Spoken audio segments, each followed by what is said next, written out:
Today's world often leaves us feeling disconnected from nature, each other, and even ourselves.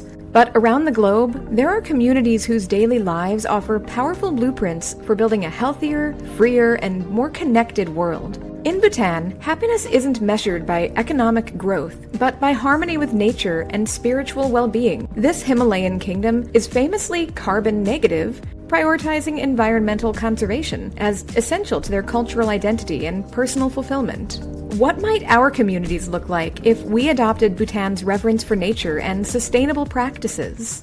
Sustainable Community Living, Satoyama, Japan. Japan's Satoyama regions beautifully illustrate sustainable coexistence. Here, centuries-old farming techniques balance agricultural needs with biodiversity, creating resilient ecosystems and strong community bonds that sustain villages generation after generation. How could the principles of Satoyama enrich our own local ecosystems and communities? Culture of community and simplicity, Amish and Mennonite communities. Amish and Mennonite communities across North America exemplify deep community connections and intentional simplicity. They rely heavily on mutual aid, intergenerational support, and minimal technological intrusion, fostering enduring relationships and communal resilience.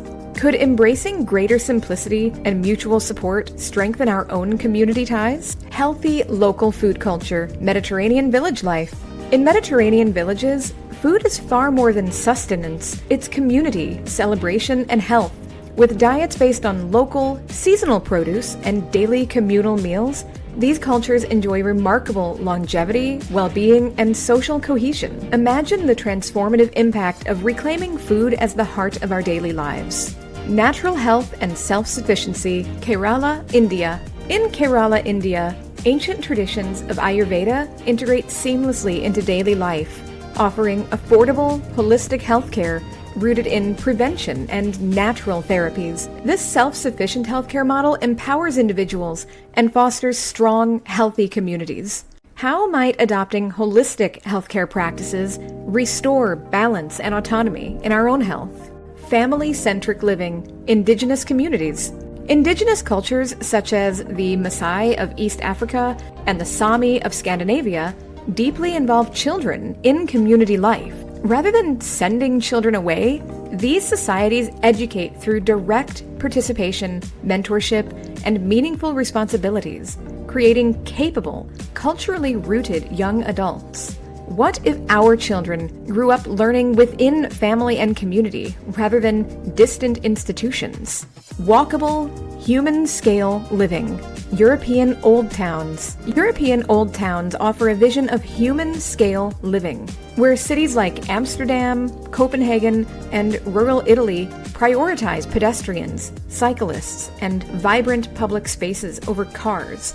These design choices foster spontaneous interactions, community health, and environmental sustainability. Could redesigning our towns for people, not just vehicles, transform our community and social interactions?